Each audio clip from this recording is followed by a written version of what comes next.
Assalamualaikum warahmatullahi wabarakatuh. Yang saya taklimi pengasuh Pondok Pesantren Zainul Hasan Genggong Al-Mukarram Kiai Haji Muhammad Hasan Mutawakil Allah SHMM. Yang saya hormati Rektor Universitas Islam Zainul Hasan Genggong Bapak Dr. Abdul Aziz Wahab BAMAG. Yang saya hormati dosen pembimbing yakni Ibu Dr. Ismatul Izzah MPDI dan Bapak Gufron MPD. Dan yang saya cinta sayangi kedua orang tua saya. Perkenalkan, nama saya Hafidoh dari Prodi MPI Fakultas Tarbiyah. Baik, di sini saya akan mempresentasikan proposal skripsi saya dengan judul Manajemen Sarana Prasarana dalam Meningkatkan Perkembangan Motorik Anak PAUD di TK Islam Siti Khadijah. Yang pertama yaitu pendahuluan. Pendahuluan di sini terdiri dari latar belakang, rumusan masalah, tujuan penelitian, manfaat penelitian, dan kajian penelitian terdahulu. Yang pertama yakni latar belakang. Pendidikan anak usia dini atau PAUD adalah pembinaan untuk anak sejak lahir hingga usia 6 tahun guna merangsang tumbuh kembang fisik dan mental mereka. Tujuannya adalah mempersiapkan anak untuk pendidikan selanjutnya dengan mengembangkan kemampuan kognitif, kreativitas, bahasa, motorik, spiritual, sosial, dan emosional secara optimal. Pendidikan anak usia dini atau PAUD ini juga berfungsi sebagai tahap awal mengenalkan anak pada suasana dan budaya sekolah. Manajemen sarana dan prasarana merupakan aspek penting dalam sebuah sekolah. Hal ini karena pengelolaan sarana dan prasarana bertujuan untuk mendukung kelancaran kegiatan belajar mengajar. Sekolah yang memiliki sarana dan prasarana berkualitas umumnya itu didukung oleh sistem manajemen yang baik guna menunjang proses pembelajaran. Pengelolaan sarana dan prasarana yang optimal diharapkan dapat menciptakan lingkungan sekolah yang bersih, tertata, dan nyaman sehingga membuat guru dan murid merasa betah. Selain itu, ketersediaan alat dan fasilitas belajar yang memadai, baik dari segi jumlah, kualitas, maupun relevansi dengan kebutuhan, sangat diharapkan agar dapat dimanfaatkan secara maksimal oleh guru dan siswa dalam kegiatan pendidikan dan pengajaran. Sarana pendidikan anak usia dini atau PAUD itu merupakan berbagai bahan dan media pembelajaran yang dirancang untuk mendukung kegiatan belajar sambil bermain sehingga dapat lebih efektif dalam mengoptimalkan perkembangan anak. Akan tetapi, fakta di lapangan banyak sarana dan prasarana yang belum dikelola dengan baik sehingga perlu pemahaman tentang manajemen fasilitas. Contohnya, kondisi ruang kelas dapat mempengaruhi kemampuan anak untuk bersosialisasi. Nah, fasilitas yang kurang mendukung itu bisa menghambat perkembangan sosial anak sehingga penting menyediakan lingkungan yang mendukung interaksi dan perkembangan mereka. Yang kedua yaitu rumusan masalah. Rumusan masalah yang pertama yaitu bagaimana perencanaan manajemen sarana prasarana dalam meningkatkan perkembangan motorik anak PAUD di TK Islam Siti Khadijah Kraksan. Yang kedua yaitu bagaimana pelaksanaan manajemen sarana prasarana dalam meningkatkan perkembangan motorik anak PAUD di TK Islam Siti Khadijah Kraksan. Dan yang ketiga yaitu bagaimana evaluasi manajemen sarana prasarana dalam meningkatkan perkembangan motorik anak PAUD di TK Islam Siti Khadijah Kraksan. Selanjutnya yang ketiga yaitu tujuan penelitian. Yang pertama yaitu untuk mendeskripsikan perencanaan pengelolaan sarana prasarana dalam meningkatkan perkembangan motorik anak PAUD di TK Islam Siti Khadijah Kraksan. Yang kedua yaitu untuk mendeskripsikan pelaksanaan pengelolaan sarana prasarana dalam meningkatkan perkembangan motorik anak PAUD di TK Islam Siti Khadijah Kraksan.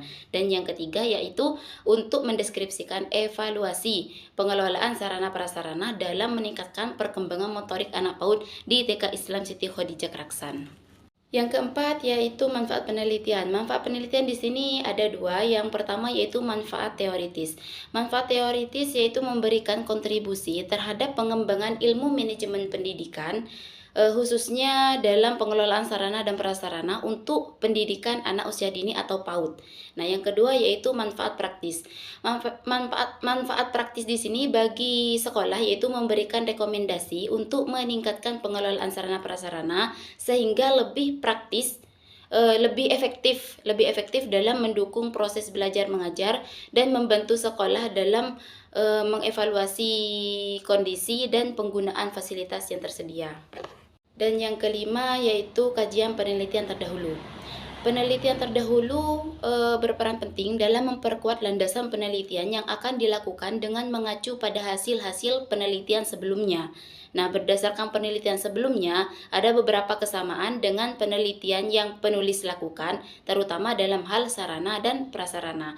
Namun, belum ada penelitian terdahulu yang membahas tentang manajemen sarana prasarana dalam meningkatkan perkembangan motorik anak PAUD di TK Islam Siti Khadijah Kraksan. Nah, oleh karena itu, penulis merasa penelitian ini penting untuk dilakukan.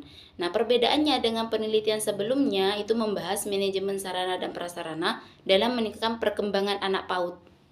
Yang diteliti oleh Dalia Nikmatul Maula dari UIN Wali Songo Semarang. Selanjutnya yaitu kajian teori. Kajian teori di sini terdiri dari manajemen sarana prasarana dan yang kedua yaitu perkembangan pendidikan anak usia dini atau PAUD.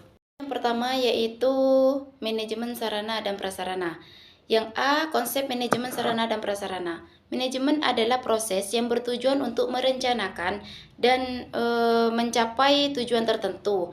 Menurut Hasibuan, manajemen merupakan ilmu dan seni dalam mengelola sumber daya manusia serta sumber daya lainnya secara efektif dan efisien untuk mencapai tujuan yang diinginkan. Sementara itu, menurut George Terry, manajemen adalah proses yang melibatkan berbagai langkah seperti perencanaan, pengarahan, pengorganisasian, dan pengendalian.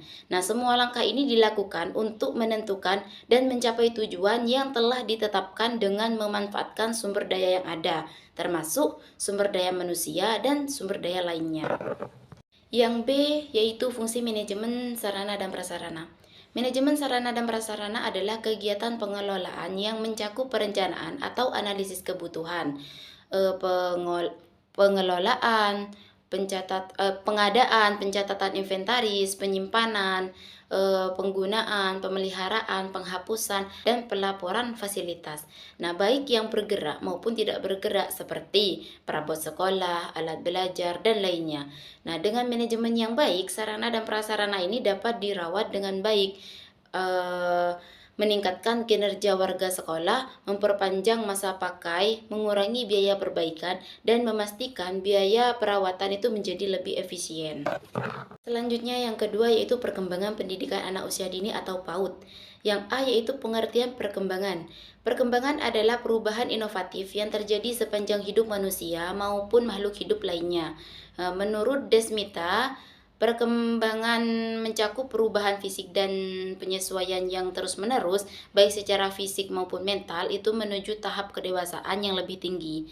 Nah, pada anak perkembangan ini berbeda-beda. Salah satunya terlihat dari perkembangan fisik dan kemampuan motoriknya. Yaitu pengertian pendidikan anak usia dini atau PAUD. Nah, pendidikan anak usia dini adalah pendidikan sebelum jenjang dasar yang bertujuan untuk membina anak dari lahir hingga usia 6 tahun. Nah, pendidikan ini memberikan rangsangan untuk mendukung pertumbuhan fisik dan motorik dan mental anak agar siap memasuki pendidikan selanjutnya. Selanjutnya yang C yaitu perkembangan fisik dan motorik. Nah, perkembangan fisik adalah dasar penting untuk mendukung tahap perkembangan selanjutnya. Pada anak, perkembangan fisik juga ditandai dengan kemajuan kemampuan motorik, baik motorik halus maupun motorik kasar. Sedangkan perkembangan motorik adalah proses anak belajar menggerakkan tubuhnya dengan terampil. Nah, anak dapat berlatih dari orang tua atau guru untuk meningkatkan ketangkasan, kecepatan, kekuatan, kelenturan, dan koordinasi tangan serta mata. Nah, seiring perkembangan fisiknya, kemampuan motorik anak ini akan semakin terkoordinasi dengan baik. Penjelasan selanjutnya itu metodologi penelitian. Metodologi di sini dibagi menjadi dua, yaitu pendekatan dan jenis penelitian serta teknik pengumpulan data. Untuk yang pertama yaitu pendekatan dan jenis penelitian. Penelitian ini menggunakan pendekatan kualitatif, yaitu metode yang bertujuan menggambarkan data secara lengkap dan mendalam tentang fenomena atau masalah yang diteliti. Penelitian ini menggunakan metode studi kasus, yaitu pendekatan untuk mengumpulkan data secara rinci melalui wawancara, observasi, dan dokumentasi. Dan yang terakhir yaitu teknik pengumpulan data. Teknik pengumpulan data di sini dibagi beberapa bagian. Yang pertama yaitu wawancara. Wawancara adalah metode pengumpulan data dengan cara tanya jawab terstruktur antara dua orang atau lebih. Nah, dilakukan secara langsung dan bertujuan untuk mendukung penelitian. Prosesnya menggunakan komunikasi yang efektif dan lancar. Yang kedua yaitu observasi. Nah, observasi di sini ialah metode penelitian yang melibatkan interaksi langsung antara peneliti dan lingkungan subjek dalam waktu yang cukup lama, di mana data dikumpulkan secara terstruktur melalui catatan lapangan. Dan yang terakhir yaitu dokumentasi. Nah, dokumentasi adalah metode pengumpulan data dengan cara mengumpulkan informasi yang terdapat dalam dokumen-dokumen seperti catatan tertulis, foto, video, atau arsip lainnya yang relevan dengan penelitian tersebut. Baik, terima kasih. Cukup sekian presentasi dari saya. Kurang lebihnya mohon maaf. Assalamualaikum warahmatullahi wabarakatuh.